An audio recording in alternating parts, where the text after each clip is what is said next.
This is the 13th of January, Wednesday, 2021, for European history.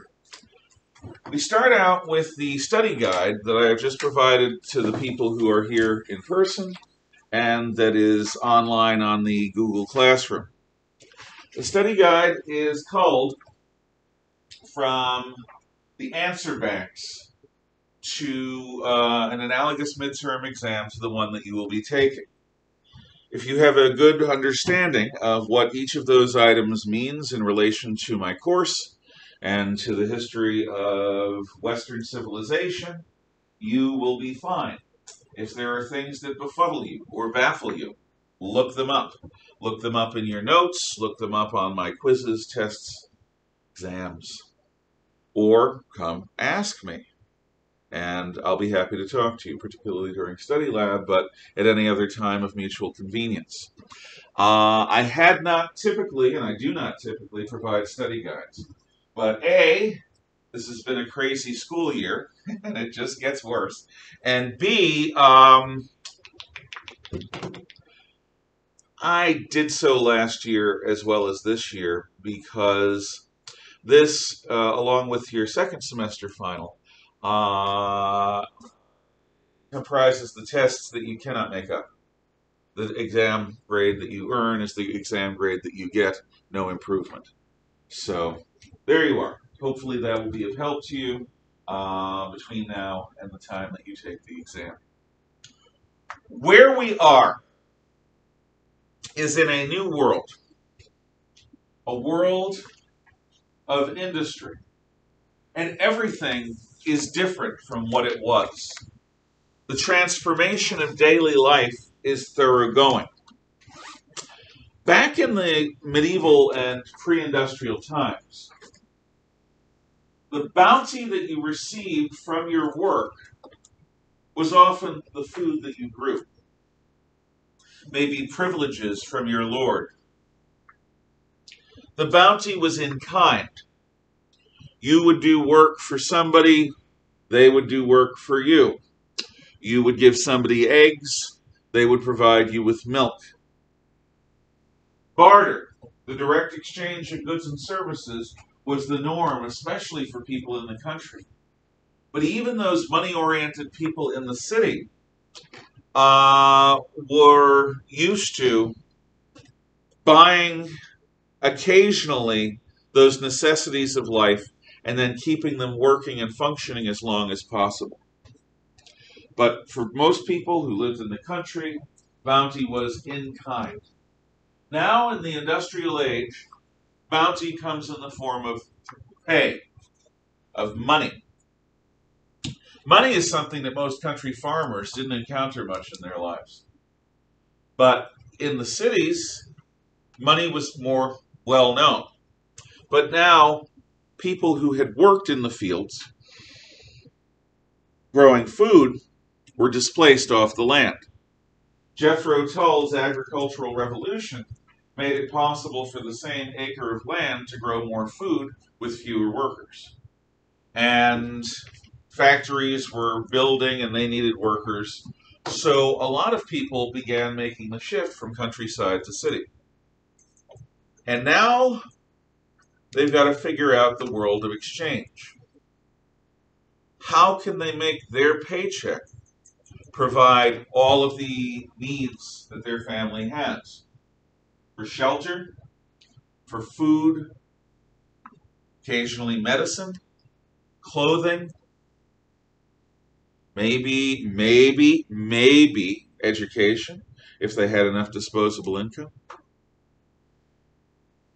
In general terms, the thing that your math teachers have said to you since elementary school, you will use this in life, came true for a bunch of farmers who never went to elementary school. They had to figure out how to use cash. So the form that the bounty of your labors took changed from in kind to in cash. And the world of cash is a theoretical world. It's a different kind of world than what had been before. The diurnal rhythms is a fancy way of saying a person's daily routine. You can close that one. Thank you. Waking up, performing one's ablutions, that's getting cleaned up. Having some breakfast, going to work. If you worked on a farm, you'd get up at dawn, actually before dawn, and you would milk the cows if you were lucky enough to have cows. You would tend to the livestock. You'd come in, you'd have breakfast, and then you'd go out and work in the fields until lunchtime. You'd work in the fields until lunchtime. You'd have your luncheon. Then you'd work in the fields until sunset. You might come back and tend the animals or move them around or do various things with them. Then you'd have your dinner, and then you'd probably do some more work, but lower key work in the house as you get ready for bed and you go back to sleep. You live where you work where you live. European farmers would have to sometimes walk a few miles to get to their fields because the typical pattern in war-torn Europe is you live in a village or a town and your fields are out in the countryside. The American pattern, which is a product of our relative strength, peace, and law and order, of farmers living out on their land, that was not the typical norm in Europe. The sun dominated. Now,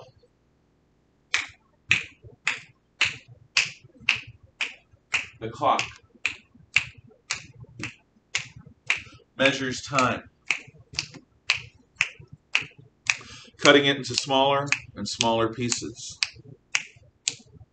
Dawn isn't sufficient to the factory clock. So, when people lived near a mill or a factory, the steam whistle, or the big bell, or the horn, or whatever it is the factory used to mark time, would wake everyone up in the valley, because people didn't have alarm clocks, letting everyone know it's time to get up and get ready to come to work. Now, early on, you would assume that the workers lived close to the factory and the managers and the owner would live far away. That's the modern pattern. Wealthy people tend to live in the countryside. Middle class and poorer people tend to live in the township. It's the opposite. In an age before ready mass transportation and before everyone had an automobile, the closer you were to work, the more convenient it was. So in the older mill towns and factory towns, some of the most beautiful architecture is to be found within 2 blocks of the factory.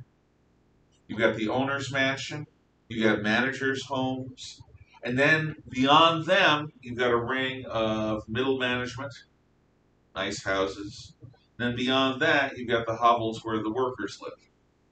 So the worker actually has a longer commute than the owner because the worker lives farther towards the edge of town. This pattern is reversed, as I say today. So the steam whistle would wake you up. You'd get cleaned up to the extent you do. People did not bathe the way we do. And you would have your breakfast, grab your lunch pail, and walk to work. Getting there, hopefully on time, because if you were late, there was hell to pay. Now, a farmer's work was varied. A fence needs mending, a field needs weeding, or plowing, or seeding. The animals have all of their various needs to be fed, to be milked, to be brought out to pasture, getting grain in the silo for them, so on and so forth. A farmer is always doing something new. A farmer is a specialist in food production, but a generalist in terms of the stuff they do. But in the factory or the mill, you're at your workstation, and you are doing the same operation all day long, like a machine. Now, I've already told you the advantage of that. The advantage of a specialist like this is that because they know their job more intimately than anyone else, they may be able to come up with ways to improve things. And that's true. That does happen. But having worked in a factory, I can tell you, after a while you feel a bit like a meat puppet, going through the motions. Going through motions that make you part of a giant machine, that make you into a machine. I intend to show you either later today or tomorrow a clip from a movie called Metropolis, which illustrates this point of how it feels to do the same repetitious thing 10, 11, 12, 13, 14, 15, 16 hours a day. Now, factory workers in the age before electric lights tended to work in buildings that had these very big windows. If you ever get a chance to see good old-fashioned mid-19th century and late 19th century factories, they tend to be made of brick and they tend to have huge windows because there's no artificial light. So often in the wintertime, the days would be short because you can't illuminate your workstation. But in the summertime, in Europe, which is about where we are, or even north, the winter days are shorter than we have, and the summer days are even longer than we have. And we have ridiculously long summer days. I grew up in New England and New York. Even northern Maine is south of where we are in Idaho. So the days in the summer are not quite as long, and the days in the winter are not quite as short. And that's the way it is all the way down to the equator, where everything is equal. So you do this job from sunup to sundown. You get a lunch break. You have to go to the bathroom. Most of the time you hold it. You get sick and you have to come in. Because your pay might, if you're lucky, be based on your time. Oh, I worked 16 hours. I get paid for 16 hours. But usually not. Usually if you get paid for time, you get paid by the day. That means in the wintertime, you make out like a bandit because your workday is pretty short. But in the summertime, you are getting the same pay for a 16-hour day that you would for a 6-hour day in the winter. So that's if you're lucky enough to get paid by time. But most people get paid by piecework. Piecework is not getting paid for the number of problems you solve or fights that you resolve without violence. Piecework is getting paid by what you produce. Getting paid by the sock that you darn, by the sweater that you mend, by the shoe that you cobble. Getting paid by what you actually do. And if you're getting paid by piecework, you have every incentive not to take many breaks. You have every incentive to work longer days. Because the more you do, the more you get paid for. The less you do, the less you get paid for.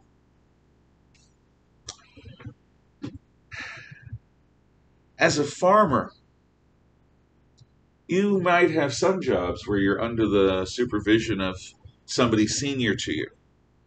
But oftentimes, once you know your business, you're left alone to work in your own way, at your own pace. And I can tell you, for most of us, that is a privilege, and it's a good thing to work on your own, at your own pace, without somebody looking over your shoulder, criticizing everything you do.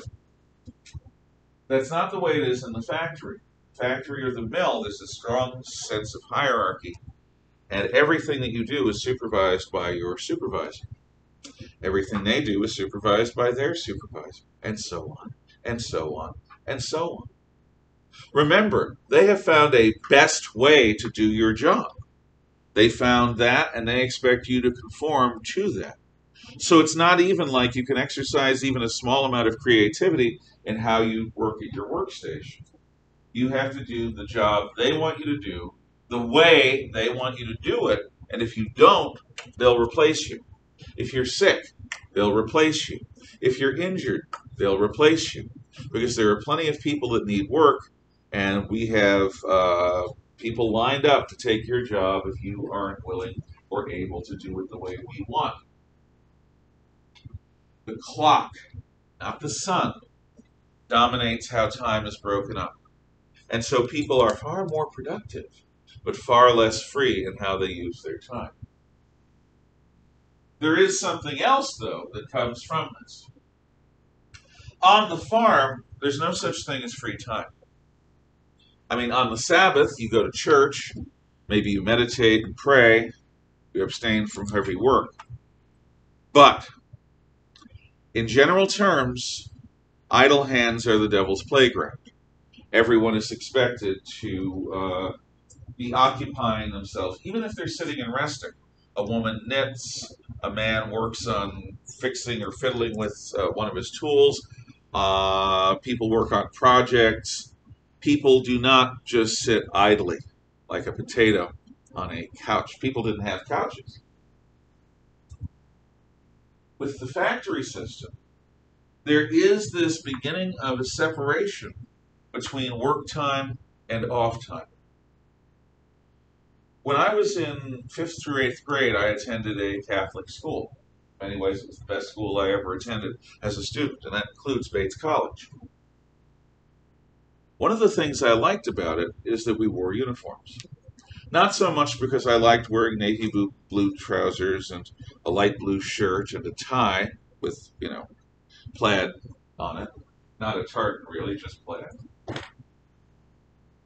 But because when I changed out of my uniform after the school day into my real clothes, the separation between work time and my time was very, very clear.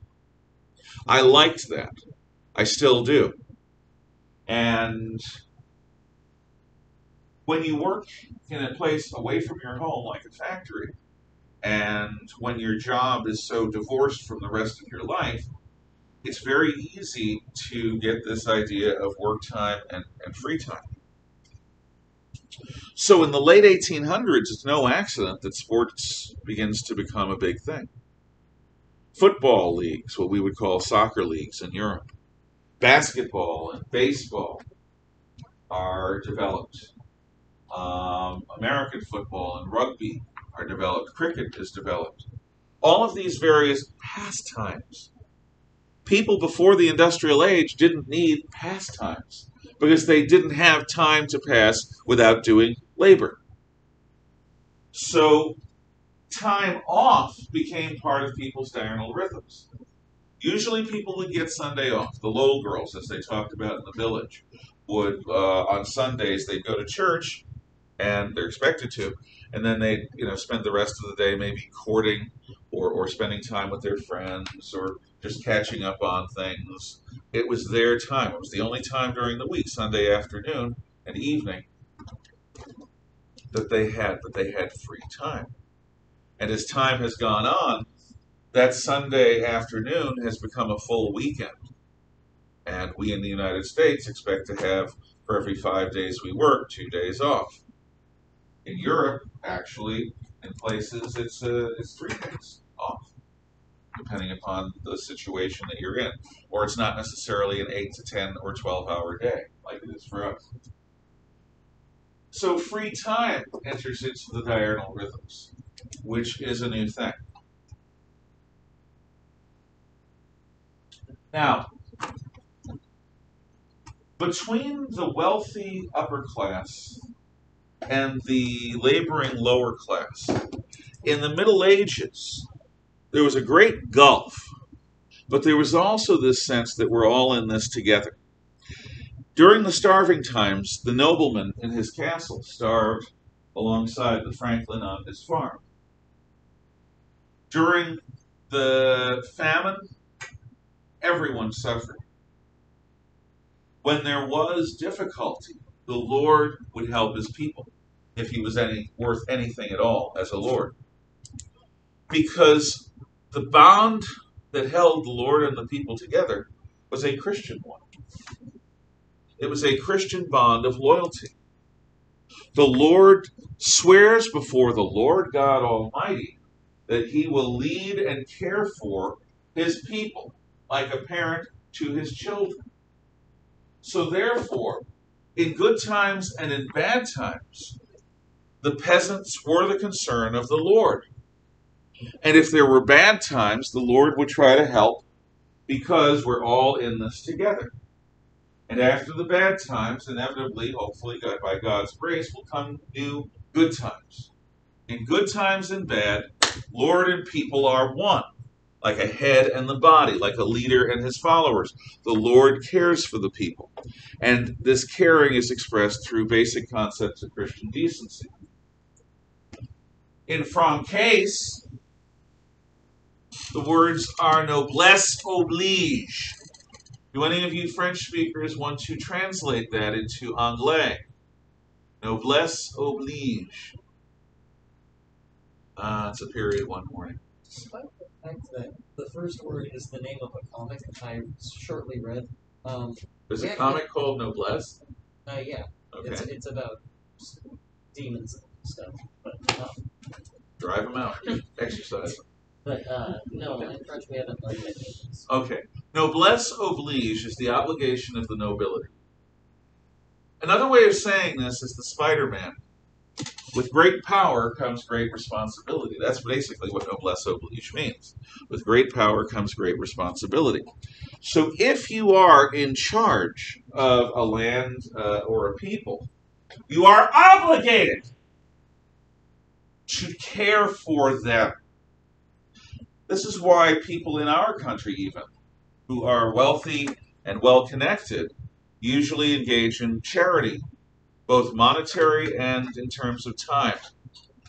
You rarely see an American family with any degree of means that doesn't do some form of work for the community. Whether that work is helping to support your local animal shelter or your local homeless shelter, or working in a soup kitchen, or trying to fill the library with good books, or working with the PTA so that your students, the school has what it needs. Whatever it is, this idea that if you have great power, you have responsibility to use that power for the common weal, for the common good, that's very real. And it comes out of this medieval idea that we're all in this together. But when we enter the world of factories, that changes. One of the objections to industry and to the free market that socialists and communists raise is how badly paid workers are and how badly treated they are. This is not because people who are wealthy at this time suddenly become voracious, rapacious, and evil. Let's say for a moment that I am a factory owner and I want my factory to succeed, which means I need it to be profitable. But I also see myself sort of like a baron. And I want to care for my workers because they're my workers. So instead of paying them the bargain basement minimum, which is what my competitors pay, I'm going to pay you what I think is a living wage. Maybe I'll pay you 1.5 times the going rate. Maybe I'll pay you double the going rate. Now, you should be loyal for that. You should work harder for that. If you don't, there's something wrong with you. Because what I'm doing is I'm allowing you to treat your families well. Because you're working for me, you're working for somebody who cares enough to pay you a living wage. And that should earn some loyalty. The problem is, my business, like all early industrial business, is cutthroat competitive. If I pay you 1.5 to twice what my competitors pay you, my overhead is significantly higher. Overhead is the price of producing your product. It involves your mortgage or your rent on the land. It involves maintaining the machinery. It involves paying the workers. It involves paying for everything that needs to be done so that raw material becomes product so that you can sell it. That's overhead. And labor costs are a part of overhead. So I now have to pay more because I want to be Mr. Philanthropist. The problem is, how am I going to get the money to pay you more? I don't want to have you and me work for a loss, so I got to raise the price of my product, whatever it is. But if I raise the price of my product, and if there's nothing significantly different between what we produce together and what our competitors produce together, why on earth would a consumer buy my product?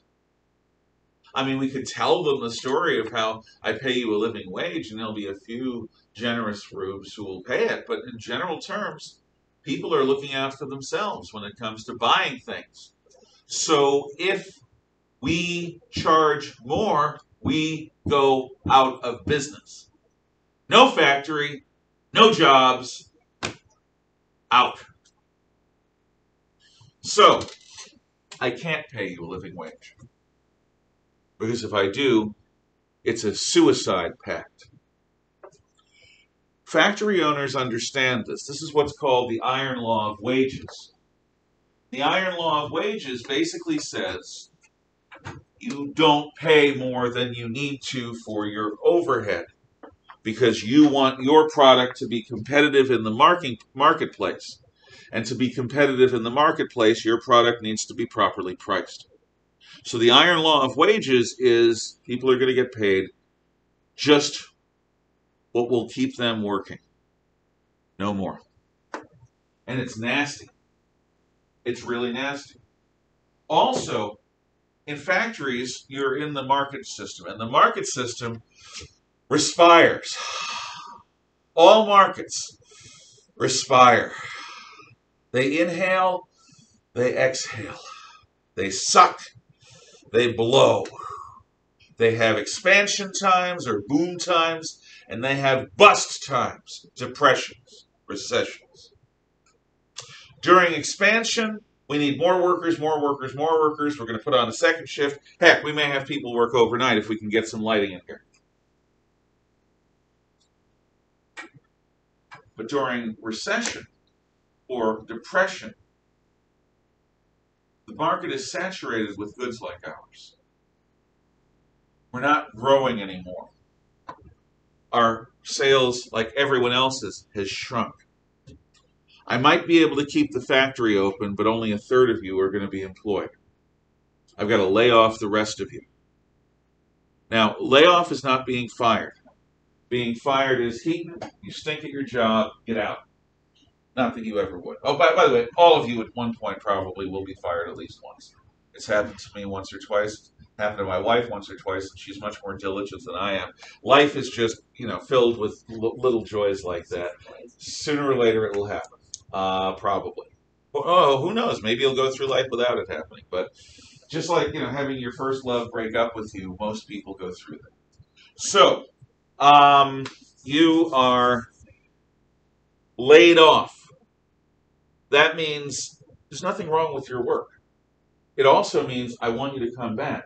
The moment the factory picks up again, the moment the market picks up again, I will hire as many of you back as I can, as quickly as I can. I want ultimately for all of you to come back and for us to be doing booming business. But I can't employ people producing neckties if the market of neckties has dropped out and if nobody is buying neckties. That's just me paying money out and getting no money back. And again, that's a suicide pact. So what I've got to do is I've got to lay 2/3 of you off. And the rest of you are going to do all the work that we all used to do, but for a smaller production line. And if you don't like that, well, I hope you find work somewhere else. This is unlike what happens to the peasants. Workers in a factory are on their own when they're laid off. The church might help provide charity, but other than that, unless they have family resources, they are out of luck. And that's different. Now, let's talk about the church. The church was one of the three big things in the agrarian period: throne, field, altar. But the church, like every other human institution, had adapted to a particular way of life. The church was used to operating in the agrarian countryside and in the pre-industrial towns and cities. But as the air becomes polluted, as the cities become crowded and noisy, as people are laid off, or are unemployed, or are on their own, or are injured on the job and are out of luck, the church has challenges to meet. It has people to serve. But no one knows what this new world is really going to be like. It's going to take time for people to figure it out. And it's going to take time for churches to figure out how they can do good in this new industrial age. God may be in his heaven, and all may have been right with the world, but this new world makes no sense. There's no humanity to it. We are part of a machine, a pitiless, remorseless, grinding machine. Our capacity to choose, to judge, to love, to be good people is irrelevant to the machine. It's not even that the machine is Satan. The machine doesn't care about us. All that matters is production. How can you serve the spiritual needs of people in a world that increasingly doesn't treat them like human beings, but only as cogs in a machine, as components in a giant project? So the church struggles to be relevant, struggles to be helpful, but there are never enough resources to handle the charity that it needs to give, and everyone is befuddled by what really needs to happen. They haven't figured out industry yet. They haven't figured out the industrial world yet. Now, literature is one of those areas that people can use to try to awaken sympathy and concern for the undertrodden. Charles Dickens is an author I have never liked. Dickens was paid by the word, and so he is needlessly verbose to begin with. Dickens is also a social justice warrior of his time, which is not my bag, baby, as you probably know. Dickens is interested in his stories, in showing the ugly side of life to the well-to-do. So his novels deal with people who are pinched, who are persecuted, who are downtrodden, who have changed and altered and become bitter. It's sort of dark, his world. More. Because what Dickens is intending to do is awaken people who might be able to change things for the better, to encourage them to think about how we can change things for the better. Can we reform society so that there is still a market system, but so that the poor are not treated like worse than animals? Worse than animals. Because on a farm, livestock are cared for because you need them. But in the city, people are used up and spit out like disposable gum. Dickens, in his stories, in many of his stories, in most of his stories, is trying to awaken people to a social need.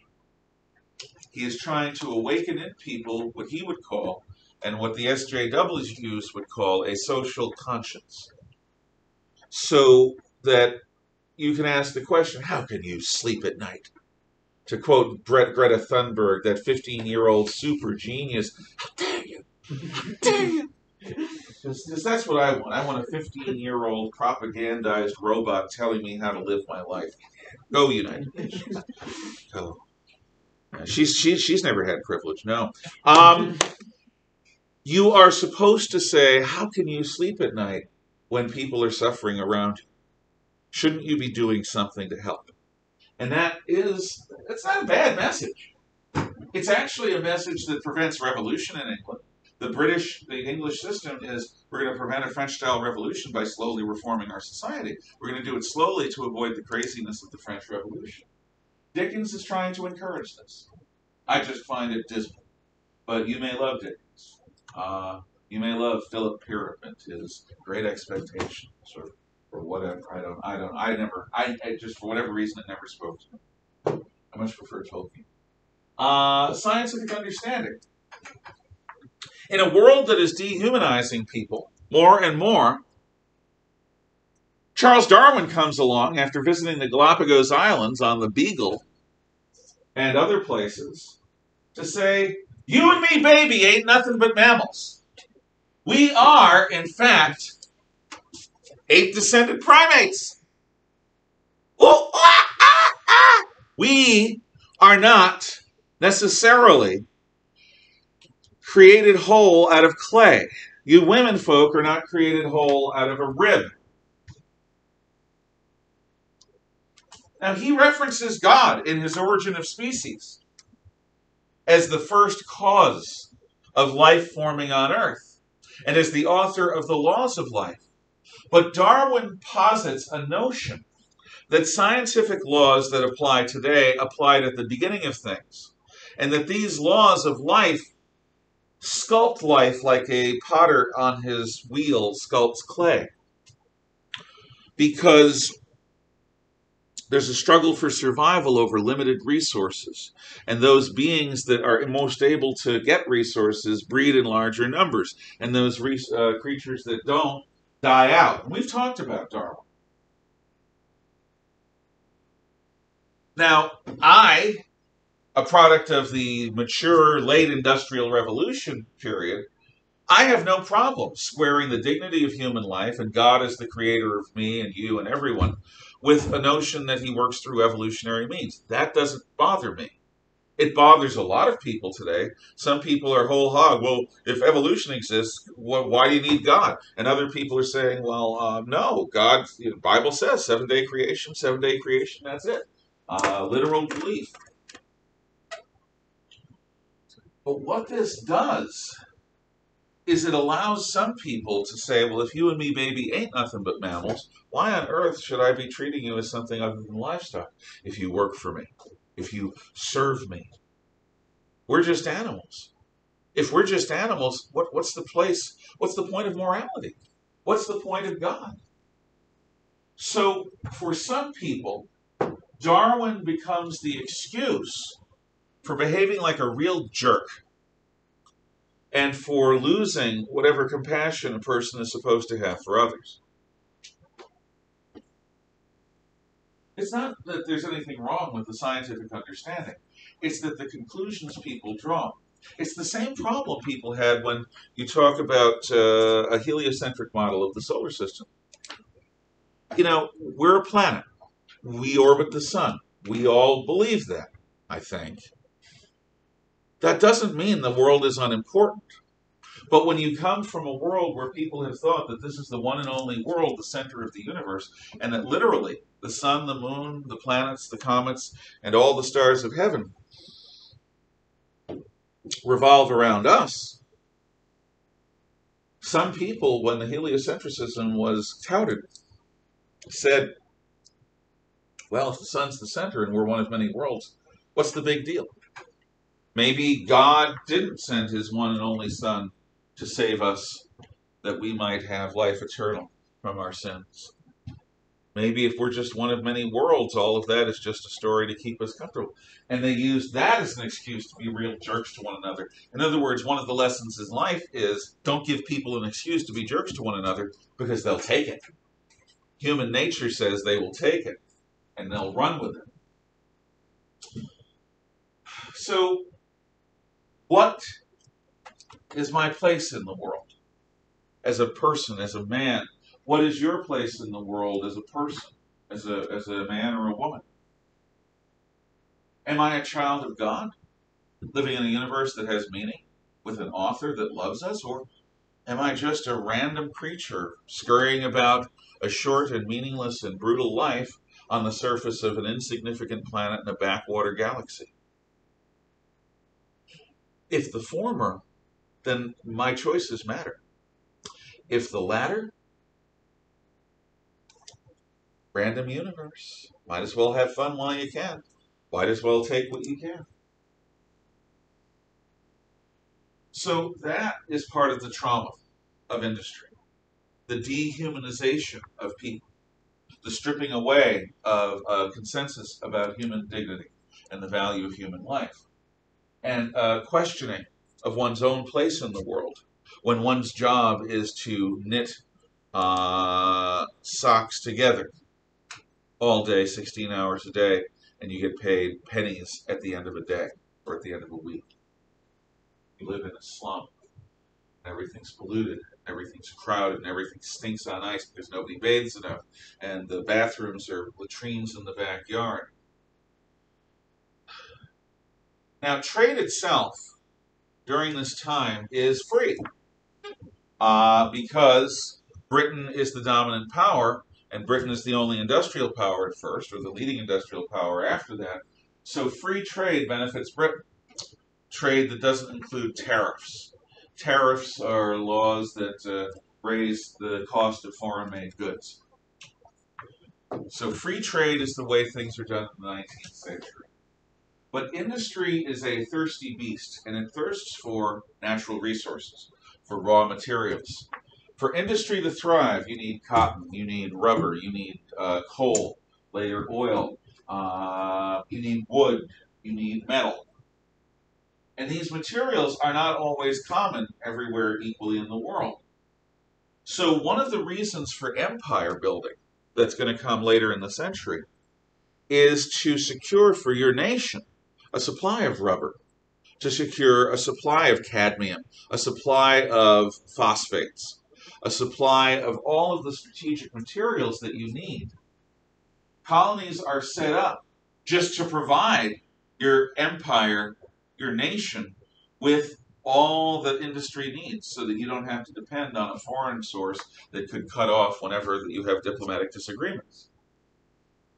Military and naval affairs are intensified as the struggle for raw materials and the struggle for colonies intensifies. But the reason that the struggle is intensifying at the root is the hunger for resources that industry possesses. Now, industry is going to change things dramatically. You start out the period with smoothbore muskets that you load a wad of paper with gunpowder in it into the barrel. Then you drop a musket ball in, then you take a ramrod, dink, dink, dink, tap it in. Then you put some gunpowder in the powder bowl. And you raise your firelock, you raise your musket, you pull the trigger, the flint comes down, causes a spark in the bowl, the powder pan. That causes a spark. A wad of gunpowder explodes and shoves that musket ball ba-ding, ba-ding, ba-ding, down the barrel, out the barrel in some random cone out of that barrel, and it might hit something and it might not. A good musketeer can get 2, maybe 3 shots off a minute, and that's really good. Usually a shot every 40 seconds. So that's what starts. The typical weapon that ends this period at World War I is a bolt-action rifle. The bullet has the gunpowder as part of a cartridge. They come together. The bullet is loaded in a clip in the weapon, so you get about 5 shots on average. The British had 10. And what you do is there's a bolt. So you turn the bolt and you bring it forward and you bring it back and you're ready to fire. What that bolt does is it brings a bullet from the magazine into the barrel of the weapon. When you fire, you squeeze the trigger and the firing pin goes down. It activates the cartridge, which shoots the bullet out the cartridge. The bullet is only like the front third of any cartridge. So when people see a bullet, they see usually the bullet and the cartridge with the gunpowder in it. Then you got to get rid of the cartridge. So you circulate the bolt. The bolt gets rid of the old cartridge, and then it brings a new bullet in, and you repeat. In a mad minute, the British could put out lots of fire in 60 seconds because their weapon was designed for rapid, accurate fire. You've got to still manually operate the bolt, but you could get maybe 30 shots off in a mad minute if you knew what you were doing, maybe more. You got to reload, but it's an entirely different weapon. The big, heavier weapon that people used in land combat was the cannon, which you could fill with grape shot. You might get 1 or 2 shots. You might get a shot off every 1 or 2 minutes with that if you know what you're doing. At the beginning of World War I, it was the Maxim gun, which is a machine gun. The bullets come on a belt of cloth. They're fed into the weapon like an industrial machine brings thread in. But instead of knitting the thread, it shoots bullets out promiscuously. When you fire a machine gun, you're not aiming at a particular target. You follow usually sort of like an infinity pattern or an X pattern. And what you're doing is you're trying to deny an area to the enemy. And as long as you keep firing bullets downrange in that pattern, anyone that gets caught in your firing pattern is going to get hit. So that's an entirely different type of fighting. The ships also, in fact, most particularly reflect the progress in 100 years. HMS Victory, Admiral Nelson's ship, is a big sailing ship. It's got row upon row upon row of smoothbore cannon that can fire to about, well, maybe 50 to 100 yards. And they fire solid balls of iron into the wooden hulls of their enemy. And the ships are powered by sails, and maybe if in a good wind they can get a dozen knots or so.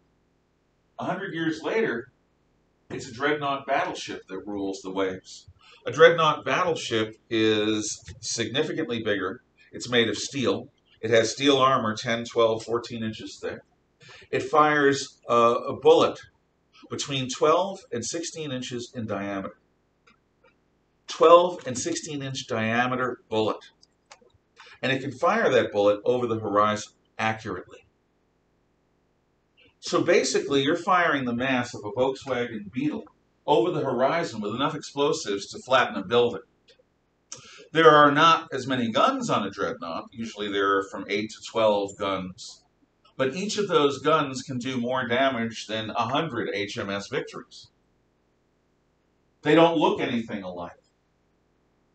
So the progress of the industrial age in terms of weapons is going to allow Europe to conquer the world, which it does. Now, you would think that with all the pollution of industry, noise pollution, air pollution, water pollution, the crowding that people existed, I mean, a room like this could house 3 or 4 families. A family, 5, 8, 10 people. Yeah, rooms like this were used to house families. And they didn't have running water or bathrooms. You'd think in environments like that, population would...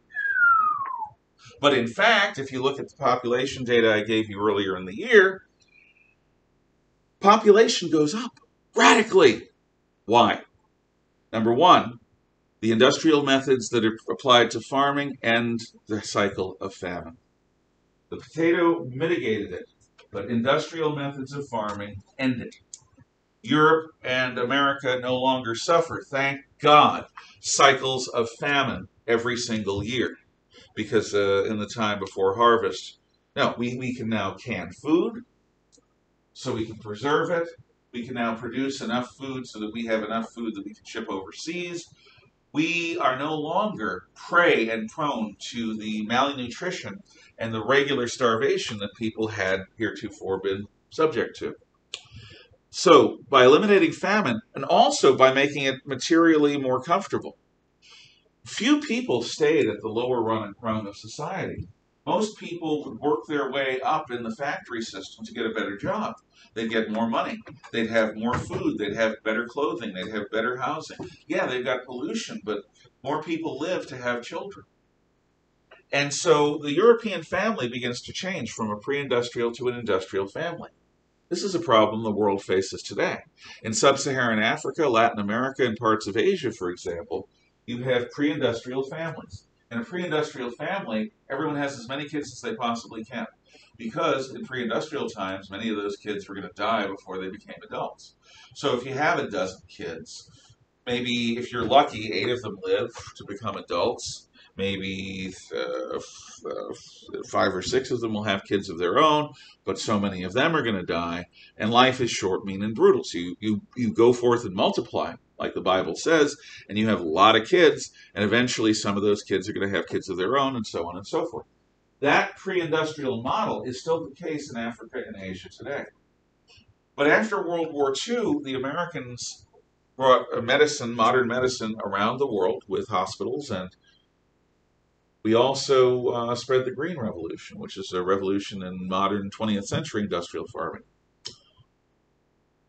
Now, in Europe, what happened is after a while, the pre-industrial patterns changed. And you have people who are choosing to have 3 or 4 kids rather than a dozen. You have fewer kids. Each kid gets more resources. Each kid, by the end of this period, gets an education, often provided by the government. And because of industry, you're much more likely to have all of your kids survive to adulthood. To the point where today it's unusual to lose a child. It happens, but it's unusual. Thank God. Yeah.